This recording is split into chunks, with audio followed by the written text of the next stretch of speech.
Hey guys, let's talk General Hospital for today, May 4th, 2026. May the 4th be with you. So, we start this episode hot and heavy. This episode was pretty good to me. So, we start this episode at Carly's house. And as we know, on Friday, Jack burst into her bedroom and he's like, where is he? Looking for the guy that Carly just finished having relations with. And anyway, so he's like, where is he? And Carly don't really, somebody almost just got in an accident outside of my house. But anyway, Carly is looking at him like he's crazy. He done picked up Valentine's clothes and like threw them. He goes outside on the balcony to look and he don't see nothing. And then he comes back and Carly has on her robe and they're, going back and forth. And he's like, who is it? You should have known there was going to be consequences and repercussions, some sad singing and slow walking. And he's like, who is it? And she looks and she's like, turn around. I've been excited about that all day since I seen the weekly promo. I was like, I want to see when she tells him to turn around and then he turns around to find out that it was Valentine. And so he was like, oh, you slept with my enemy and all this stupid stuff. Man, shut up. So then he's going off, hitting himself in the head. He is going through it. And he's like, why would you do this? What I felt for you was real. And she's like, yo, why do you think I did this? What do you think you could have done that made me do this? And he's still looking like he don't know. She was like, why can't you say it when it's obvious I know? And she was like, all right, I'll say it for you. You recruited my daughter into the WSB. And then he's looking crazy. And why was he looking like he didn't know what she was talking about? He thought he was that slick and that Carly wasn't going to figure it out or didn't have means and opportunities and ways. You knew that Jason knew. So if Jason knew, Carly knew. And then he's upset and he's like, I've been protecting Joss. That should count for something. And she's like, yeah, it counts for nothing because she wouldn't have been in this place, if not for you. And so then he's threatening he's going to put her in the cell and maybe they'll put you in a hole with Valentine. You going to jail for treason, all this crap. And Valentine said, nah, you're not going to do any of this because, he basically lays out, you going to go down too if you turn me in. And then, Jack is trying to play games and trying to turn Carly and Valentine against each other because he is sick. But what you gonna do? Who you gonna call? Ghostbusters? Meanwhile, we got Curtis and Chase and BLQ at the Savoy, and Curtis is talking about finding who is responsible for the accident. Look at yourself in the mirror, sir. Look at yourself and look at the girl with the messed up face. That's who's responsible for. I was about to say the people in this backdrop, but I cut Jordan out.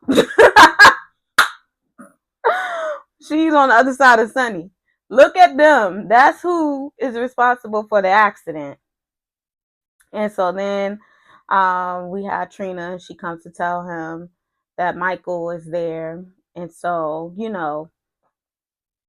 Gio introduces his mom to Michael, and Brooklyn is all in her feelings because he introduced her as his mom, but then she's thinking about what is going to happen with Phoebe and Gio if the truth comes out about her. But she looks so guilty. Like, I don't even know why people don't see what's standing right there in front of them. But anyway, meanwhile, Lucas is at the house. He looking around for something. And while he looking around, Pascal comes in and they get into it and they're going back and forth. And Pascal is crazy, yo. He going this hard over a man that didn't even notice you. You were the help as far as he was concerned. He didn't want you, he wanted him. And you mad, crying, and throwing a hissy fit, and you want to do Lucas in like whatevs. Meanwhile, we got Joss and Nathan, and I was rooting for Jocelyn because she Nathan got the best of her, y'all. She knocked him upside the head first or whatever, but then she went and got a knife. The knife got knocked out of her hand. And next thing I know, he put her to sleep, and then he called Pascal, and now she up under Windermere.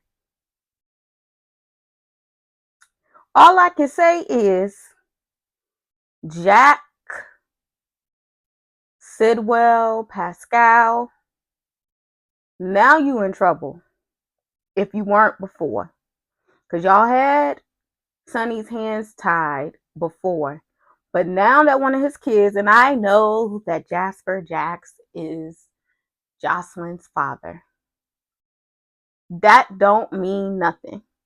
Because no matter how much Jocelyn hates Sonny, because she is Carly's daughter, and because he spent so much of her childhood with her, he's always going to think of her as his daughter too. And you don't mess with his family, and it's a wrap. I don't know what's about to go down, but something about to go down. They starting off May Sweets heavy, and I'm glad because I don't know what they've been doing for the last 6 months. Matter of fact, I'm gonna say the last 9 months since Portia's been pregnant, because what the heck has been going on? But anyway, then we have Ava and Jens. They come over and they interrupt the conversation between Pascal and Lucas. And then they start drinking wine together, and he tells her about the tribute tennis courts that Christina are going to name after Marco, and he wants to pay for it, Sidwell. And he was like, Ava is trying to smooth things over. She's like, if Christina doesn't pay for it, no, it was him. Lucas was like, if she doesn't pay for it, she may not feel like she's really honoring him. And, he saved her life. And I need some AC because I'm having a hot flash, y'all. But anyway, um, she's like, so he's like, okay, I'll let her pay for it. Then they all go down to the Savoy to see the performance. And the performance happens or whatever. And after the performance, Lucas tells his aunt how Pascal talked to him. And then she's like, well, I'm going to have to talk to Jens about it because she thinks she's the Jens whisperer. Like, Ava, girl, all right, you gonna get yourself hemmed up too, one way or another. I won't be mad. I won't lose sleep because what else? It's what else. But General Hospital was real decent today because it kind of got the things moving. Like, this is how sweeps should be. I enjoyed the fight sequence between Nathan and Jocelyn. That was chef's kiss. Um, I'm just sad because Trina came home and her and Kai went to getting busy talking about she went to bed already. Girl, she ain't in nobody bed. She downstairs underneath Windermere. And how long is it going? Because as you know, Joss is a sleeper at the WSB, so ain't nobody really checking for her. So how long until someone actually realizes that she's missing? Because her mom and her not even speaking because of her choices. So how long is it going to take for anybody to realize that Jocelyn is missing and how to find her? And they definitely not going to suspect Nathan. It's getting real sticky out here, but I'll see y'all tomorrow. The Dumb and Dumber are on looking for their. Hey guys, let's talk General Hospital for today, May 5th, 2026. Happy Cinco de Mayo. So we started this episode at the Quartermain compound, I guess. And Chase is at the boathouse with baby Phoebe. And baby Phoebe is going to be featured in her first recap today. Like, really featured, because we got some significant information about Phoebe today. So we're excited about that. Anyway, Chase is at the boathouse with Phoebe and he's talking to her because she spit up on his shirt. And obviously she spits up on both him and Brooklyn a lot. And so he's talking to her. Meanwhile, Brooklyn is back at the house and she wants to speak to her grandmother. Her grandmother says she's having someone over. Can this wait? She's like, no. She's like, Curtis thinks he knows who ran him and Jordan off the road. I'm sick of this storyline because it has been established time and time again that Jordan and Curtis are the cause of their own car accident. So to try and blame it on some driver because they didn't stop for an accident that they were not involved in is crazy to me. The fact that we're going here and we're doing all of this is irritating my soul. And it's like, I'm over it. Like, I don't know how many times I've said today how over this storyline I am because it's stupid. It's absolutely stupid. And this isn't even my professional opinion that is stupid. It's just stupid, professional or not. So, anyways, so we have Tracy talking to BLQ and she's trying to talk her out of telling. And she says that he has, he might figure it out. And she's like, she can't tell it because she's fallen in love with Phoebe and she wants to adopt Phoebe. Put a pin in that, Brooklyn, because later we see Ethan comes to first we see Ethan down at the docks and he's calling somebody on the phone. Remember when he first arrived, he was calling somebody, but they weren't answering and he was leaving them a message. Well, the same thing happened today, but he said a name. The name that he said, Delilah. What was Phoebe's mother's name? Delilah.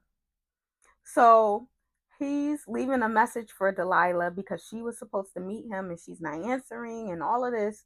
So then he goes to meet with his stepmother and she's trying to convince him to stop working for Sonny and to work with Michael to go scout for Aurora Wellness in Australia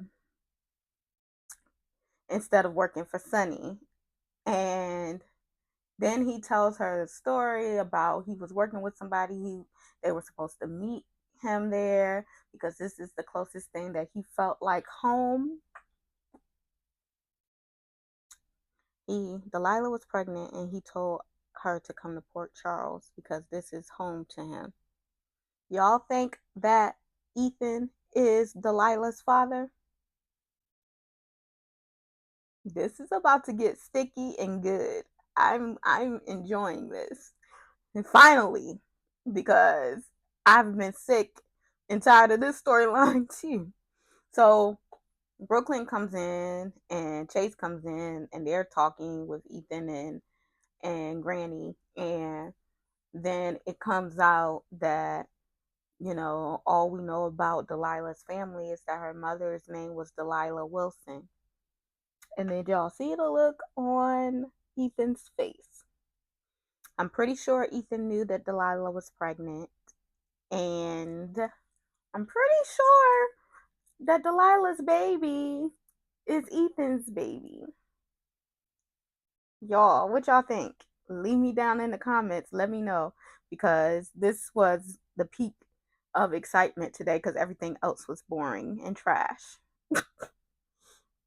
Meanwhile, Justine meets with Laura because Laura called her over there, and Laura says, you know, I think you're pursuing a suspect in Jordan's accident. I think it's Isaiah Gannon. Can you confirm? She's like, you must have talked to Curtis. She said, I did. She's like, I wish you wouldn't have did that.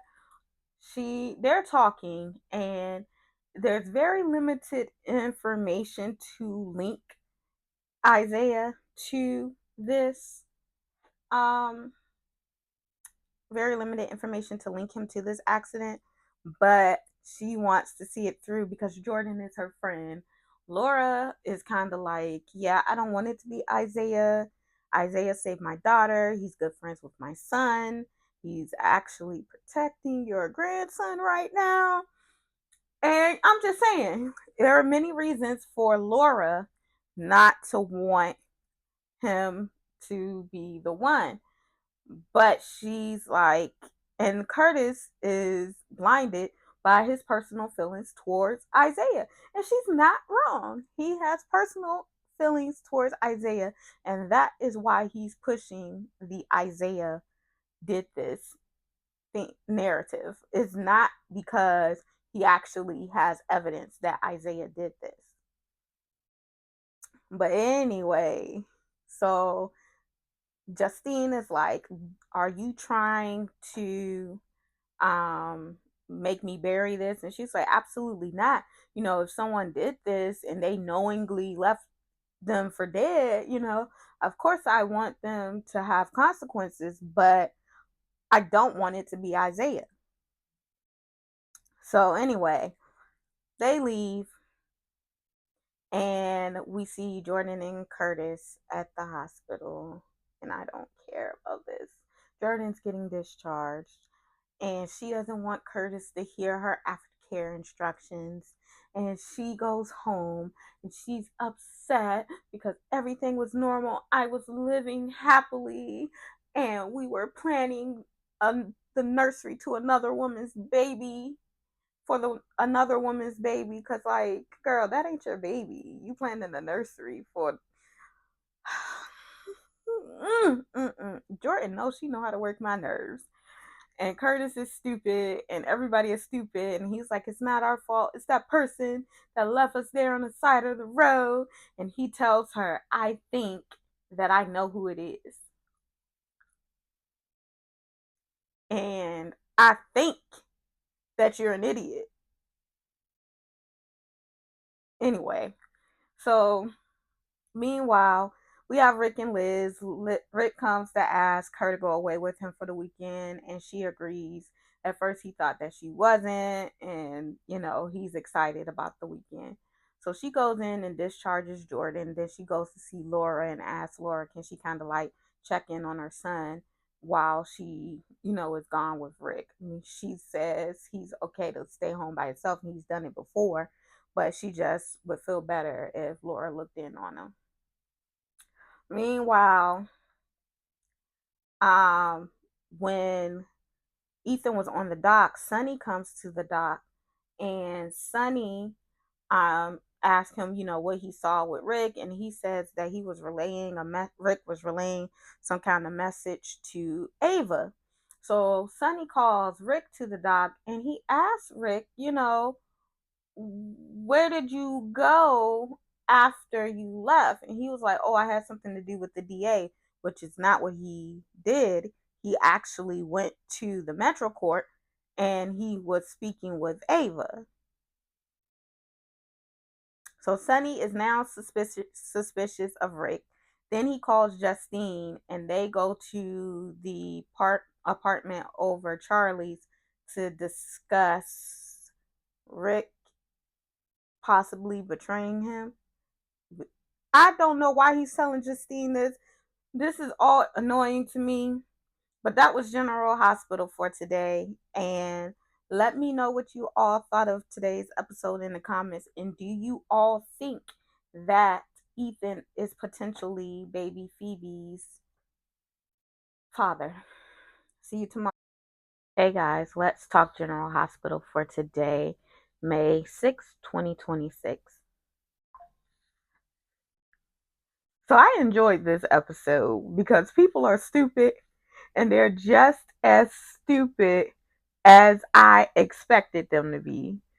And it's so funny to me. It's hilarious. Like how stupid people can be. It's hilarious to me. We start this episode with Jordan and Curtis, and last yesterday where we left off was him saying that he thinks he found the person that had the almost near collision with them. Very glorious, very very glorious. Um, and she's like, "You knew, you know, how do you think you know?" So anyway, he says, tells her about the paint. And then he tells her that he thinks that it's potentially Isaiah that was the person that they were in the near collision with. And Jordan is like, no, it's not Isaiah. He took an oath, he has a duty, he wouldn't do something like that because she pretty much knows him. But see, Jordan is still stupid. Because why she letting this ball menace convince her of something she know didn't happen? She know Isaiah ain't almost hit them and leave them on the side of the road. But she let this ball menace manipulate her. And then she also sees the red flags and the signs that should be telling her to kick that man out your house and run in the opposite direction, but she not doing it. Everything that I'm seeing right now tells me that this situation is going to end badly for them, and I couldn't be happier because it couldn't happen to two worse people because they both absolutely suck. So they come to, because she sees that it is kind of like jealousy, is a lot of jealousy and a lot of things coming into play, and she sees it.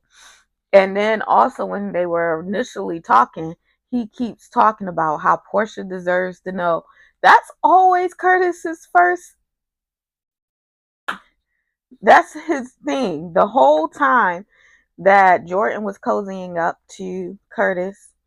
He was like, I'm absolutely not turning on Portia. I'm not letting Portia go down for this. I'm not doing this. I'm not doing that. I have to protect Portia. I have to protect Portia. Then he sat in your face just now on your sofa and told you Portia deserves to know. And it hit her because it was written all over her face. And yet she's still letting this mess go on. So Curtis told the lie and told her, if you want me to let it go, I will, if that's what you want, which I don't believe him. And here she comes. Well, if you have concrete evidence, then I want to confront him. Girl, you know goodness well Isaiah had nothing to do with that. And it's so ridiculous. But you know what? Y'all go ahead. Go off. Have fun with that. Meanwhile, meanwhile, we have BLQ, Chase, and Ethan. They're still at the Quartermain estate, and they're still talking about Delilah and the baby. And Chase and Brooklyn are stupid, especially Chase, because Chase is a police officer, a former detective, so he don't know when he's being interrogated. Ethan was asking so many questions that some antenna should have went up about why he's asking so much, why he's asking so many questions. But nothing went up. The stupid cop is being stupid, and he's none the wiser that Delilah has a that he has a connection to Delilah and is probably a lot deeper than what anyone is saying. It's just so stupid. Meanwhile, Isaiah is at work and Nathan comes and Nathan wants him to see him off the book because although we do see on Monday that Josh was taken, before she got taken, she did beat the brakes off of him, and his eyes black, his ribs are bruised, like she really did a number on him. And so he wants Isaiah to see him off the books like you did with Rocco and Lulu. And he was like, Lulu is my friend. Why would I do that for you? And it's foolishness. So he does do it. And I don't know why Isaiah would do some foolishness like that. He runs the the imaging under John Doe and everything, but then he pawns him off on his on Nathan Cassius's sister, and he makes Britt take the patient, which is good ultimately because maybe she'll figure out what happened and know that he did something to Jocelyn. Meanwhile, even though she probably don't even care. Meanwhile, Laura is talking to Rick, and I didn't understand this part. So, because of Rick's proximity to Sonny and Sonny's current situation with Sidwell, Laura thinks that it would be best if Rick and Liz like kind of cooled it off so that Liz doesn't get caught in the crossfire. And Rick is like, no, I can't do that because if I turn around and I don't have an explanation for her now, I'm never going to get another chance with her.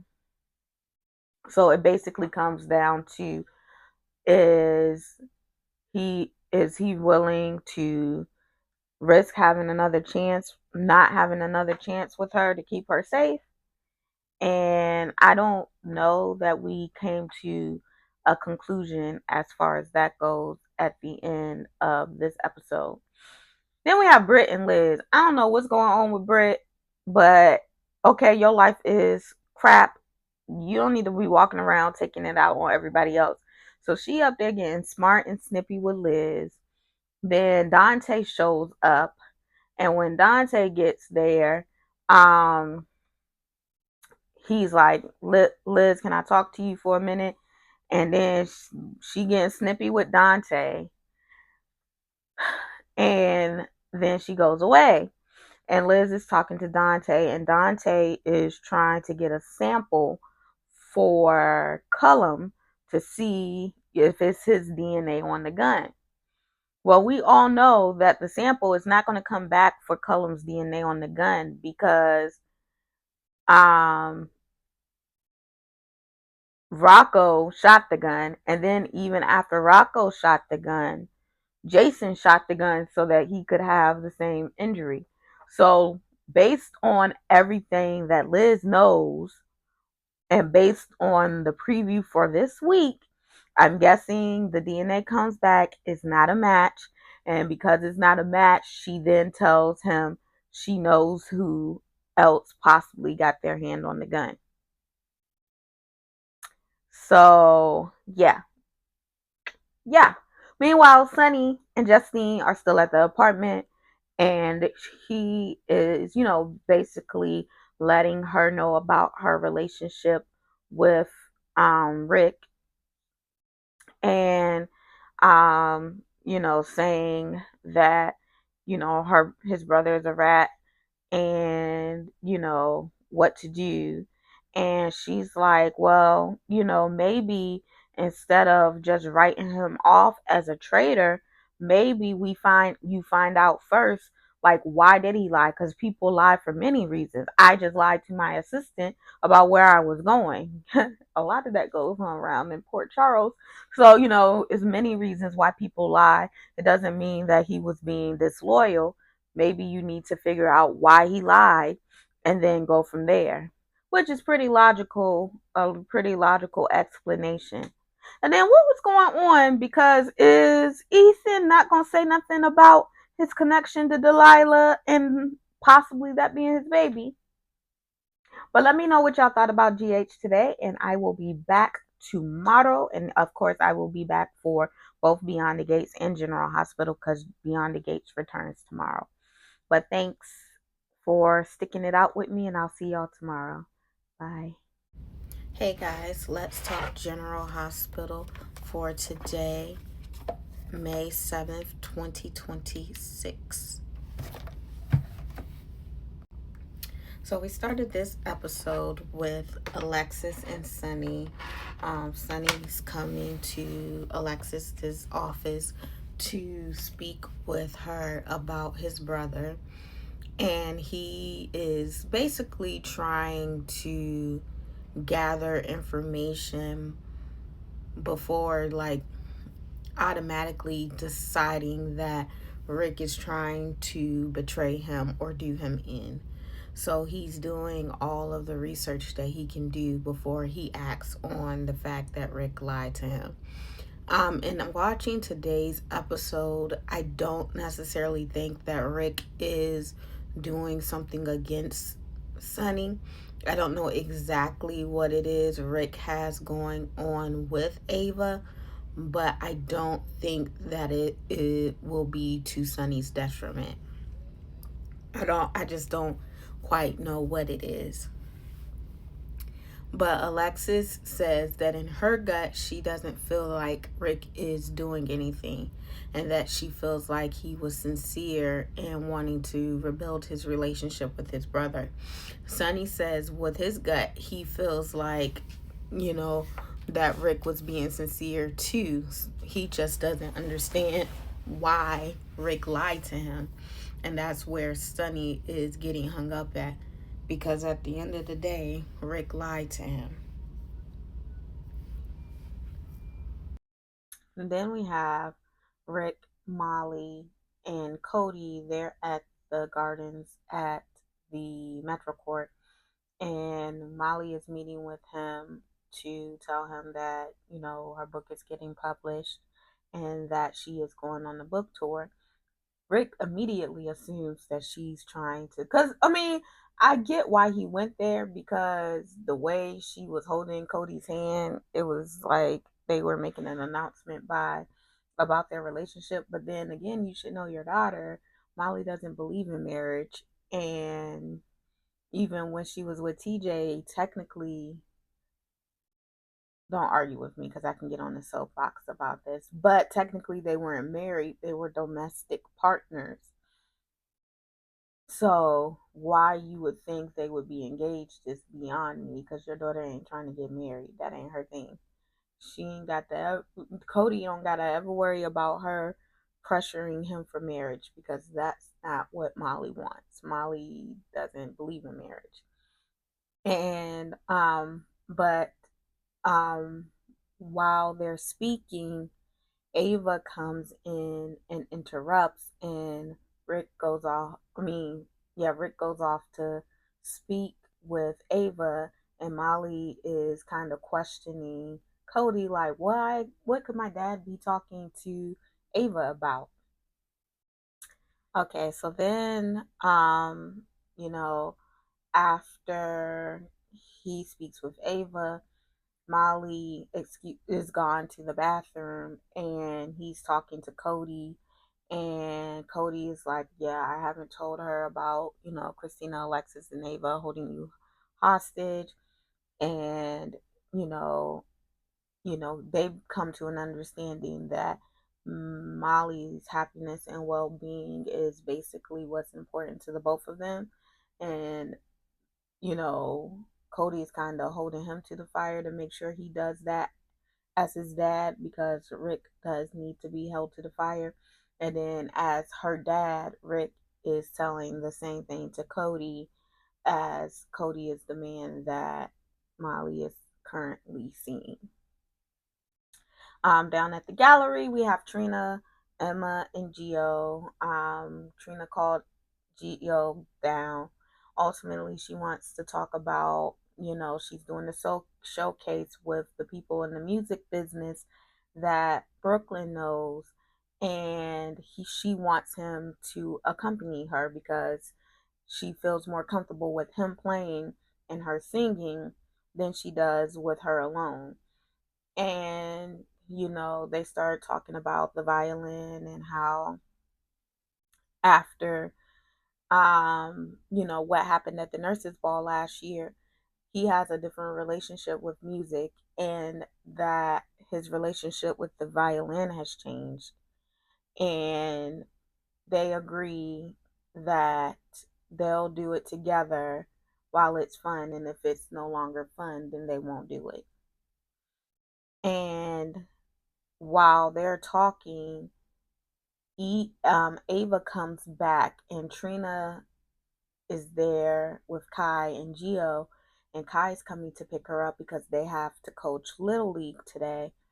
And Trina was like, "Well, I'm going to come back in a few hours, after the Little League practice. I got to talk about something too, but put a pin in it after the Little League practice." But Ava is insistent that Trina be done for the day because she had a very special buyer coming in today.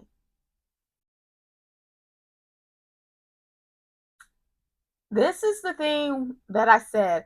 Rick and her are doing something, but I don't necessarily think it has anything to do with Sunny. I just don't know what it is that Rick and Ava are doing. But I guess we shall see. Meanwhile, we have Willow still talking to Drew. Drew still don't want to hear it, but he can't do anything but sit there and listen. Willow has called her mother over to watch Drew while she does some work.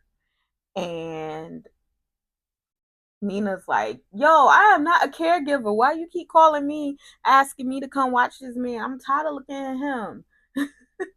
But she has to watch him, and she says she also wants to keep him away from Kai, especially since Drew is trying to communicate.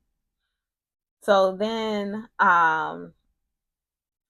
you know, she talks and has a conversation with Kai, and Kai gives her some information and opinions, and then, she gives him a task, and he tells her that, he has little league practice, but he'll make sure that the task gets completed or whatever. And he did complete the task, and she gets a call from another congresswoman, and it's at the time where it's time for her to give Drew another dose of his medicine. But she's on the phone, so she asked Nina to do it. Nina is very hesitant because she really don't want to keep having no parts in this, but she got to do what her daughter tell her to do. So she is about to give him the injection, but as she's giving him the injection, her phone rings. She leaves the injection on the coffee table to answer her phone, and it's Valentine. So I don't know what's about to happen now. Like, is Drew going to be able to move to get the syringe to prevent the next injection? I don't know what's about to happen, but baby, I'm scared and a little bit excited. Then we have Valentine and Carly has been trying to reach Jocelyn just to basically tell her that everything is out in the open, but she hasn't been able to reach her. So she goes out to go look for Jocelyn. And the thing I said, put a pin in, she goes to the gallery to see Trina because she said she went to the apartment. She's been trying to call Josh. Josh was like, yeah, Trina was like, I haven't seen her since last night. And she said she had to go study. So, and her and Gio were like, yeah, sometimes we pull all nighters at the library. So Carly goes back and she relays this information to um Valentine, who thinks that maybe he sent Joss away on assignment. So that's why he calls Nina, because he's going to use Nina to do something as pertaining to Jack.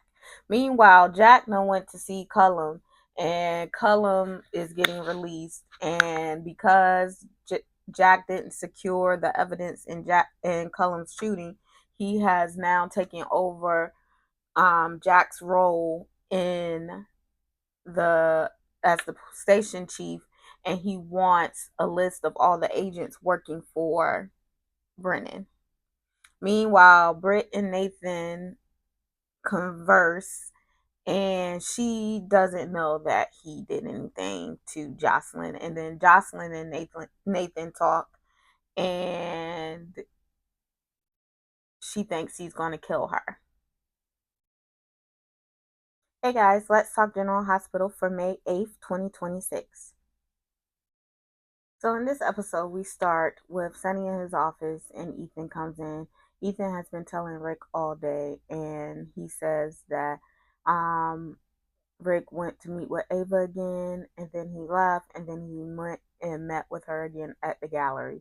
Sonny is upset because he's like, something is going on. I mean, Ava is close to Sidwell, so he's doing something with Ava and Sidwell. I can't believe this.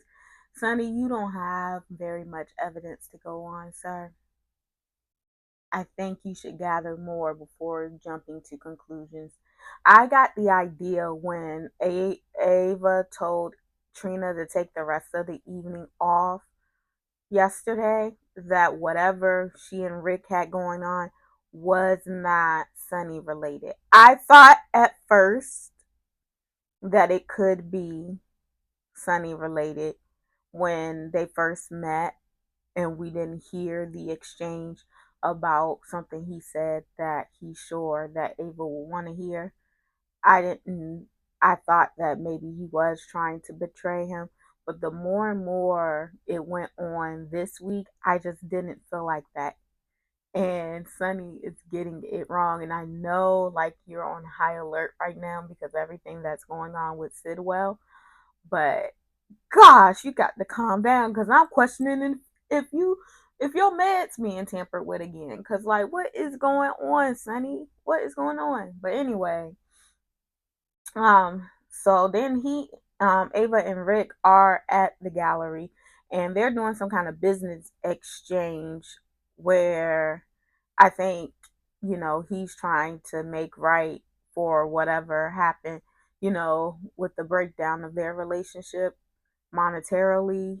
He's doing some kind of deal with Ava that is completely not related to anything that has anything to do with Sunny. Meanwhile, Sunny and Ethan roll up over there and they're like, "What's up? What's going on?" He sees Ava counting the money or whatever. And Ava was like, "Y'all can take your family reunion elsewhere." And Sunny's like, "No, we can't do that." And then she's like, "What?" And then, because she's like a little bit caught off guard. And then, Sunny was like, "What you doing here, Rick?" And, too much dip on your chip, Sunny. I get it, but also calm down. Then we have Drew and Nina. Nina's supposed to be giving um Drew the shot, but Valentine called and said that Brennan was coming over, the like to get Brennan to come over or whatever. And so she wheels him back in the room and she goes back to the living room to get the syringe. But when she goes back to the living room to get the syringe, she comes back in the room and she's about to clean his pick line, so that she can inject him again.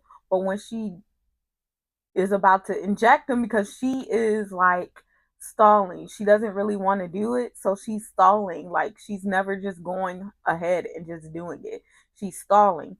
So when she's getting ready to eject him again, then Brennan shows up and she runs to answer the door, hides the syringe. Meanwhile, Valentine and Carly are at the house, and he's like, "I got to make this right because if he did something to Jocelyn, I should have seen this coming."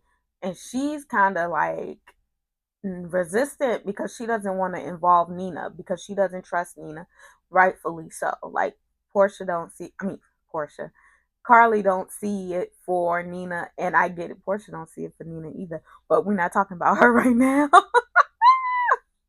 Remember we last time we before Curtis got arrested, the last time we saw Nina and Portia, they was at the Brown Dog. Anyway, off topic. Anyway, so he leaves to go meet Nina at Drew's house. And so when, you know, at first Nina's trying to like to stall him and she's talking to him and then she realizes like if Valentine does something or comes here, then I run the risk of Willow's business coming out and, things getting bad. So she tries to get Jack to leave. And then, as she's trying to get Jack to leave, Valentine shows up. And Valentine's like, "Oh, I was warned about you, but I ain't even think that you was that disloyal." But yeah, so he takes um he takes um Jack's gun, and he's asking him about Jocelyn, and he's like, I didn't do anything with Jocelyn. If Jocelyn is missing, then you're gonna need my help to find her or whatever. And they start scuffling and over the gun, and Nina is over there crying, and Drew is in the room, and he's listening to all of this, right? He just sitting in his chair, just listening to all of this. Crazy. I don't.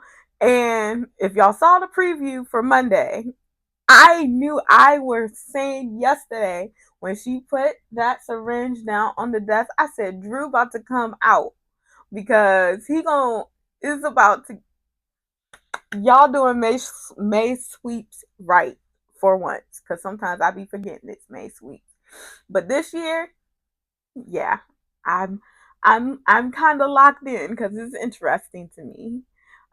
So they're going back and forth at trying to get the gun, and while they're going back and forth, Nina grabs the syringe and she ends up injecting it in Jack.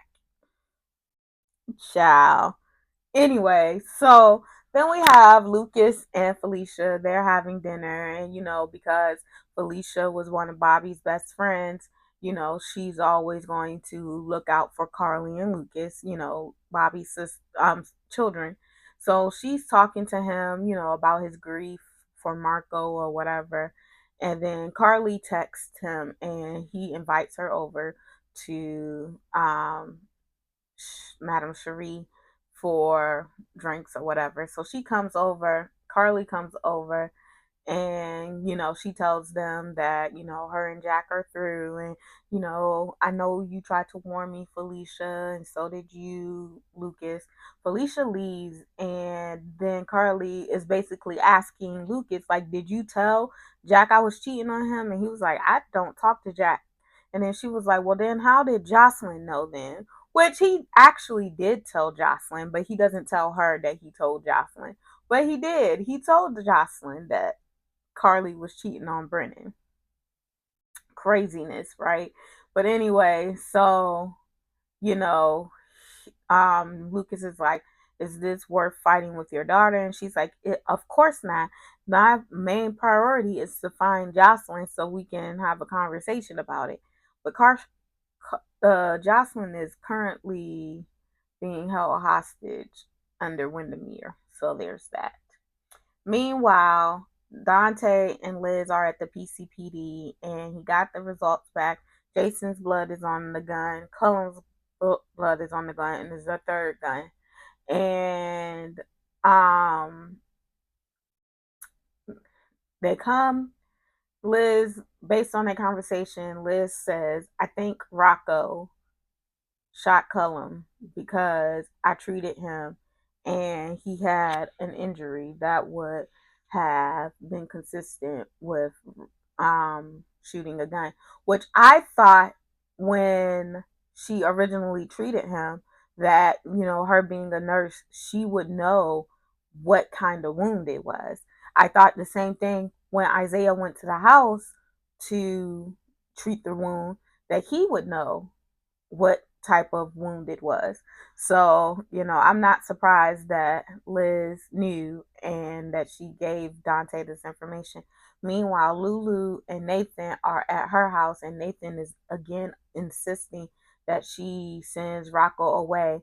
How you expect her to send Rocco away when she co-parents with Dante? I don't know, but they get into it. I think they end it today because like he's just doing too much, like as trying to pressure her into how to handle a situation with her own kid. Like it's just too much.